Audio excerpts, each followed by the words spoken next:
Bismillahirrahmanirrahim. Assalamualaikum warahmatullahi wabarakatuh. Kembali bersama saya Herdian Syakal Timtar TV. Hari ini teman-teman kita kedatangan kamu dari Lembaga Pariwisata Pencinta Alam Mahasiswa Islam. Kebetulan yang hadir pada hari ini teman-teman adalah direktur dari LEPAMI itu sendiri. Kita sambut saja saudara kita Direktur Utama LEPAMI Kota Samarinda. Halo, Assalamualaikum. Oke teman-teman, hari ini kita berbincang-bincang sedikit terkait LEPAMI itu sendiri, sejarah LEPAMI dan peran LEPAMI di Kota Samarinda. Karena saya sendiri bukan direkturnya, kebetulan saya juga hanya pembawa acara. Nah, langsung saja mungkin kita tanya-tanya sedikit terkait peran LEPAMI, sejarah LEPAMI Kota Samarinda itu kepada direkturnya teman-teman. Oke, silakan. Ya. Mungkin perlu kita perkenalkan namanya dulu kali ya. Oke. Buka maskernya. Oke. Dalam juga. Jadi saya sambung. Oke. Saudara siapa ya? Saudara. Nah, perkenalkan nama saya Eko Budianto. Oke. Saya dari salah satu mahasiswa Fakultas Perikanan Unmul. Oke. Dan di sini saya menjabat sebagai Direktur Utama Lembaga Pariwisata Pencinta Alam Mahasiswa Islam. Jadi posisinya masih mahasiswa ini ya? Masih mahasiswa. Angkatan berapa ini? Kalau angkatan bisa dibilang angkatan tua lah ya kan. Biasanya kan tua terlihat dari rambutnya ya? Apa? Terlihat dari rambutnya, kalau makin panjang makin tua kan? Iya, itu kan salah satu ciri khas gitu mahasiswa untuk menandakan bahwasanya semakin panjang semakin panjang kamu rambutmu, semakin panjang juga kamu di perkuliahan gitu ya kan. Oke, terus. Banyak lah yang bicara tentang saya itu angkatan tua itu, padahal saya tidak tua amat gitu. Ya, betul. Oke, saudara itu coba kita kembali lagi ke LEPAMI, sejarah LEPAMI itu di Samarinda gitu. Seperti apa sejarah LEPAMI? Kebetulan Mas, LEPAMI itu salah satu singkatannya. Panjangannya itu kan Lembaga Pariwisata dan Pencinta Alam Mahasiswa Islam. Oke. LEPAMI ini didirikan pada bulan Oktober di tahun 2016. Berarti sudah sekitar 5 tahun. 5 tahunan ya? Kira 5 tahun. Dari 5 tahun. Kalau kita analogikan sebagai lembaga ini sebuah salah satu bayi. Yeah. Ini bukan umur yang termasuk baru. Udah lumayan lama juga gitu. Kalau cuci motor sudah lunas itu ya? Sudah lunas. Sudah kan 5 tahunan. Di LEPAMI ini didirikan karena ada beberapa mahasiswa kita sekitar ada 9 orang. Okay. Dan satu orangnya ini itu totalnya 10 orang. Dan satu orangnya ini yang memang dia peka kan tentang alam ini. Bahwasanya di Samarinda ini masih alamnya ini tidak baik-baik saja. Okay. Banyak hal-hal yang memang kita lihat daerah wilayah Samarinda ini banyak terjadi bencana. Contohnya satu bro, bencana gimana tuh yang contohnya kayak kemarin kita sempat rame gitu ya kan, tumpahan minyak kelapa sawit. Oke. Itu dampaknya sangat besar sekali, dampaknya sangat luas sekali. Bicara tentang masyarakatnya, bicara tentang biota di dalam laut di dalam sungainya gitu ya kan. Dan saya berpandangan juga pada Sungai Karangbungus itu sedang tidak baik-baik saja, apalagi ditambah lagi tumpahan minyak kelapa sawit. Jadi peran LEPAMI aktif sekali ya dalam bencana-bencana di Samarinda yang mulai kasus kemarin itu kan yang tumpahan minyak gitu. Iya. Lepami ambil perannya di situ. Di situ kan kami juga salah satunya kan ikut juga demo Nah, bicara tentang apa sih tanggung jawab pemerintah, apa sih penanganan dari pemerintah ini, gitu ya kan. Solusi apa yang diberikan, ya? Apa solusinya gitu. Dan bagaimana tanggung jawabnya itu dari perusahaan tersebut gitu ya kan. Di situ kami ikut andil juga untuk melakukan apa namanya mengkritik pemerintah dan bicara tentang alamnya juga kami bakal apa namanya turun ke lapangan juga. Dan di sini dekat-dekat ini kita bakal melakukan penanaman juga gitu ya kan. Penanaman pohon sekitar 100 pohon, bibit pohon. Dan itu untuk memperingati Hari Bumi Internasional. sampai selama berdirinya 5 tahun dulu ya. Lepami ini apa-apa aja sudah yang diraih Lepami selama 5 tahun dulu? Banyak sudah yang diciptakan dari kader-kader Lepami itu sendiri. Salah satunya kita sempat melakukan penanaman karena kami kan bergeraknya kan di bidang pariwisata. Terus yang kedua kita bergerak di kecintaan, tentang alam. Iya. Kita masih sibuk akan mengkritiki tentang pariwisata di wilayah Samarinda ya kan. Bahwasanya Samarinda ini salah satu tempat yang strategis juga untuk apa namanya melakukan mendirikan tempat wisata. Tapi kita kembali lagi, kalau menurut saya kurang sosialisasi dari pemerintah untuk masyarakat gitu tentang pariwisata ini. Disinilah kami bergerak juga. Salah satunya apa namanya banyaklah tempat-tempat wisata yang memang apa namanya masyarakat ini belum tahu gitu tentang wisata ini. Contohnya kayak wisata itu kan ada komunitas itu kan ada dua. Bicara tentang wisata alam yang memang wisata buatan juga gitu ya kan. Kalau wisata alam yang memang udah terbentuk sendiri dari alamnya itu.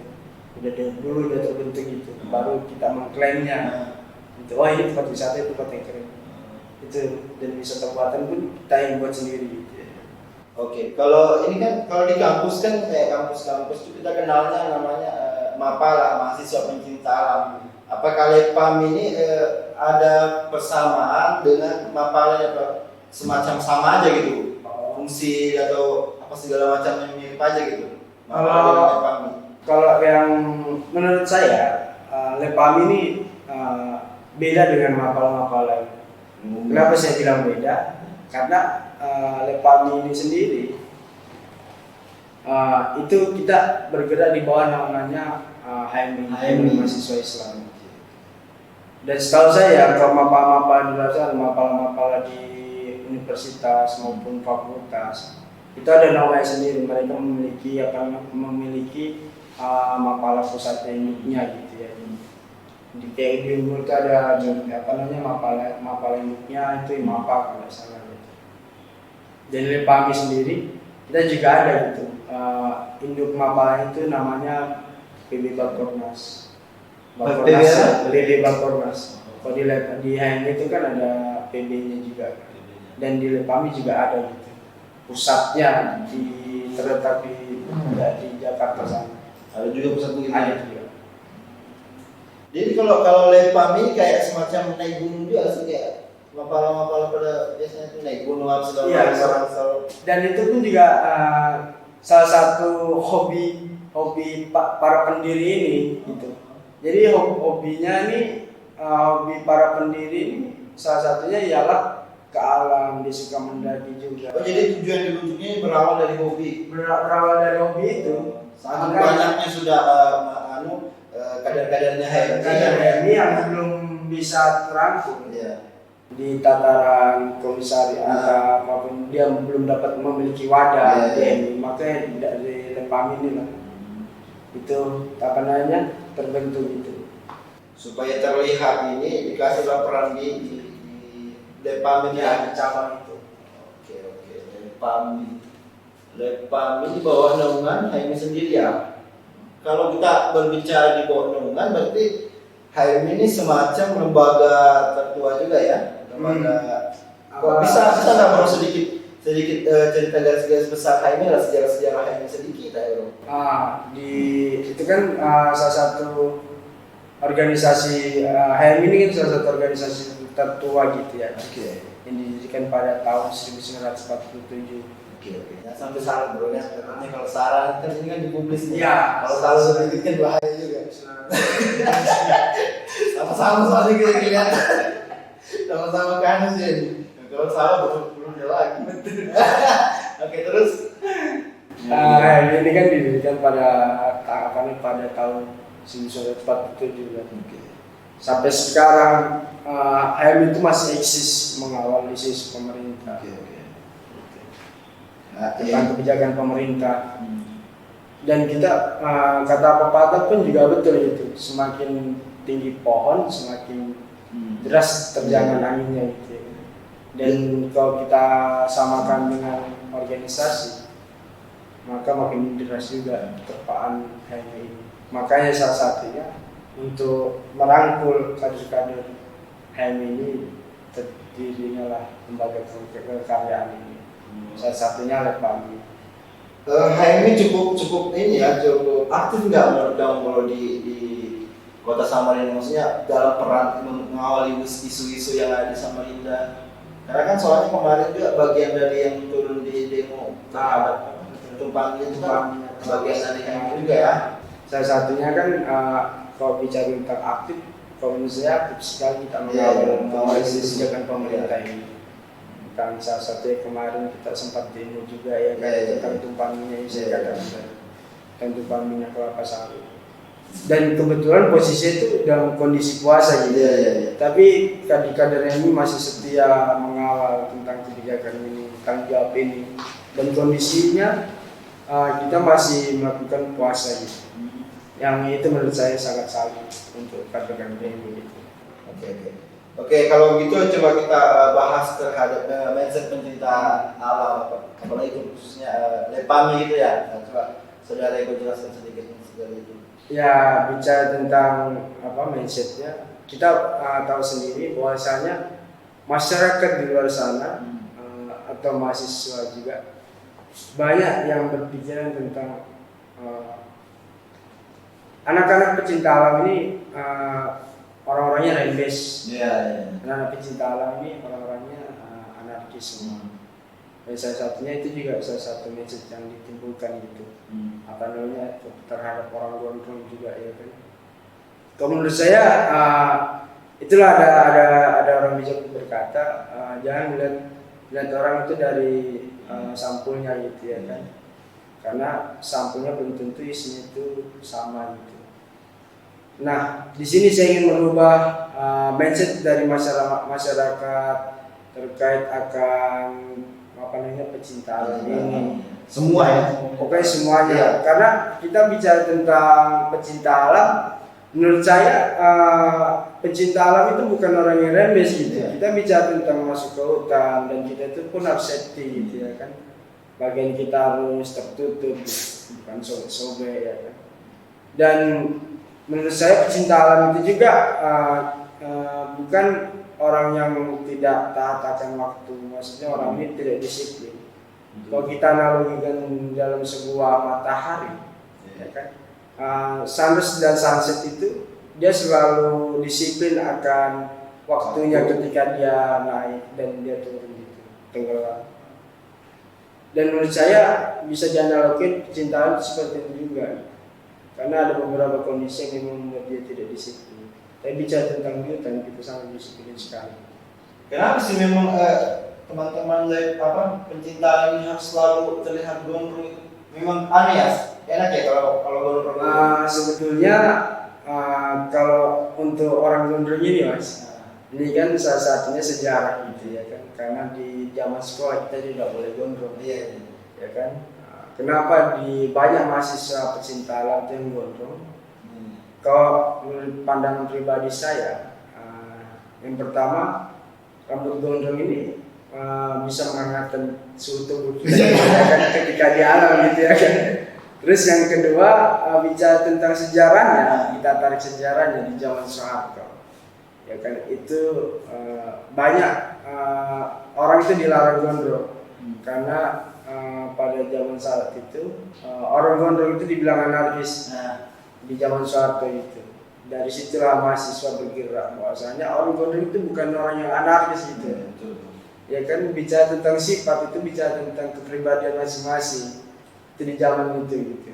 Makanya banyak yang menentang ketika zaman itu, di zamannya Soeharto itu banyak larangan orang gondrong, tapi mahasiswa bergerak bahwasanya kita harus gondrong, bahwasanya kita harus membuktikan bahwasanya orang gondrong itu bukan orang yang anarkis gitu ya kan, bukan orang yang nakal gitu.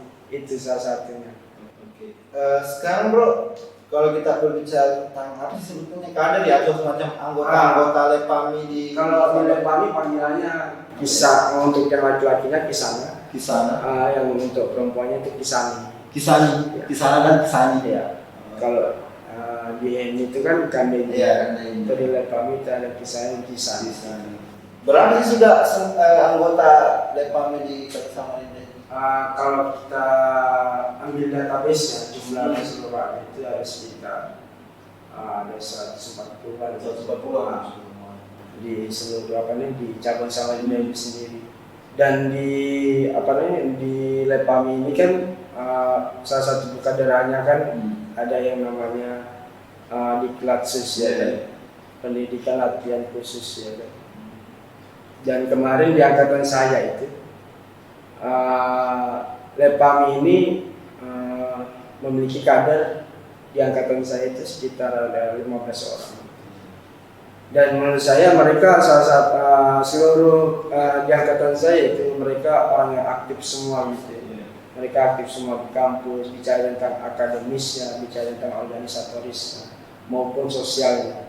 Bahwasanya kita di Lepami sendiri itu mengajarkan bahwasanya kita bukan bergerak di pariwisata dan bercinta alamnya aja, tapi kita harus bisa ikut handle dan bergerak di bidang sosialnya juga gitu ya. Karena banyak di Samarinda ini kayak kita melihat banyak bencana gitu. Contohnya kayak kebakaran, salah satu bencana juga. Di situ kami Lepami keturun hadir juga. Itu kita melakukan bansos ataupun bansos, kita bisa ke sana untuk bantu-bantu.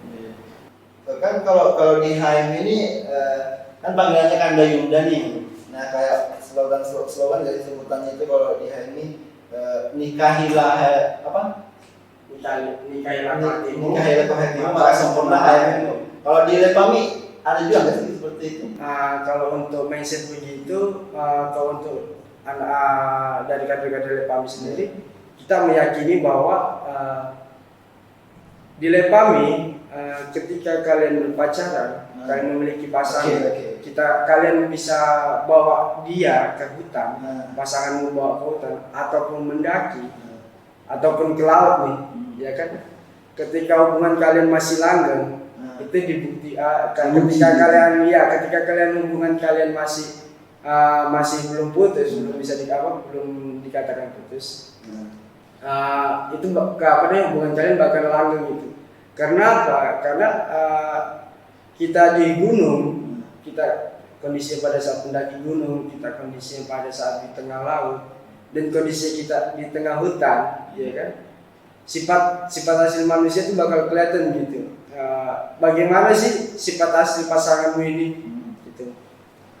Itu di situ bakal kelihatan semua. Makanya di situ mindset dari kami itu bahwasanya bawalah pasanganmu ini ke hutan, bukit ataupun laut, gitu ya, ataupun gunung. Ketika kamu belum bisa dikatakan putus atau kalian masih langgeng, maka hubungan kalian bakal langgeng terus. Karena sifat kalian itu bakal kelihatan sekali gitu. Tapi kan susahnya di sini bro, kalau kita mau bawa ke gunung misalnya cewek mau dibawa ke gunung di Kalimantan kan ini tidak ada. Iya, gunung apa? Bicara tentang kalau Samarinda sih, kalau daerah Kutim sana sebetulnya ada. Sekitar gunung ada sekitar gunung es. Lupa nama daerah di sana ini kan gunung es. Karena banyak melihat di pulau-pulau Jawa sana banyak gunung juga. Karena kan dari kita orang Kalimantan sendiri kan banyak tetap di Pulau Jawa juga, mendaki ya kan. Nah disitulah kalian tes mental cewek kalian, dilihat dari bagaimana sih sifat aslinya cewekmu ini.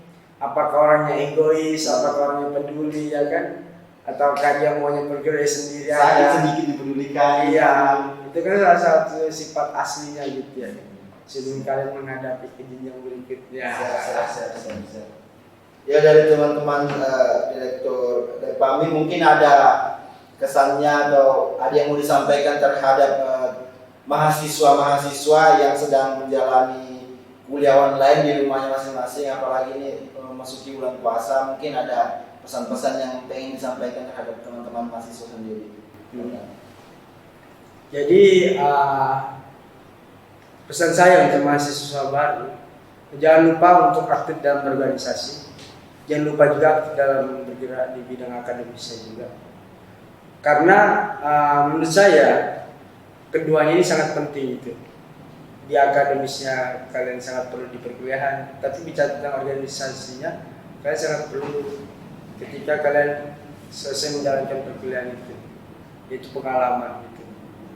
Dan jangan lupa juga untuk terus berproses waktu masa pandemi ini.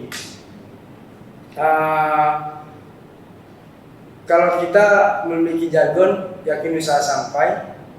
Jadi gitu, jangan Kan selama kuliah pandemi selama pandemi ini. selama pandemi kan teman-teman kuliah online kan, sehingga muncullah berita di berita yang terkait bilang pengamat umum mengatakan bahwa mahasiswa banyak yang stres dilibatkan kuliah online karena ada berita yang lain. Iya. Pandangan dari teman-teman Lepami itu sendiri cara support untuk adik-adik gitu. Mungkin untuk pesan saya untuk adik-adik mahasiswa baru yang baru mau masuk ke perkuliahan, tetap semangat untuk belajar online-nya, karena kita kan sudah ada dijanjikan dari kementerian bahwasanya kuliah ini insya Allah bakal diadakan tatap muka gitu. Tetap semangat untuk berproses dalam bidang akademisnya dan tetap terus menjalankan. Jangan lupa juga ikut dalam kegiatan organisatorisnya, karena keduanya ini sangat perlu di dalam kehidupan kalian, di perkuliahan kalian gitu, ya kan? Dan buat kalian yang masih kuliah online, tetap semangat karena apa? Karena kuliah online itu juga dapat mendapatkan ilmu yang baik juga gitu. Ketika kita terus tekun untuk memfokuskan dalam ilmu itu, maka ilmu itu sangat bermanfaat buat kita gitu. Ya. Itulah tadi teman-teman penjelasan sedikit mengenai sejarah Lepami, sejarah HMI, peran Lepami HMI di Kota Samarinda, berapa kadernya segala macam oleh Direktur Lepami itu sendiri. Mungkin itu aja teman-teman hasil podcast kita pada hari ini, kurang lebihnya mohon dimaafkan. Dikutip dari kutipan senior saya Rizal Jamal, otak berpikir secara logis jasa hingga petang. Hari ini pemuda turun ke jalan untuk menegakkan keadilan. Kurang lebihnya mohon maaf. Assalamualaikum warahmatullahi wabarakatuh.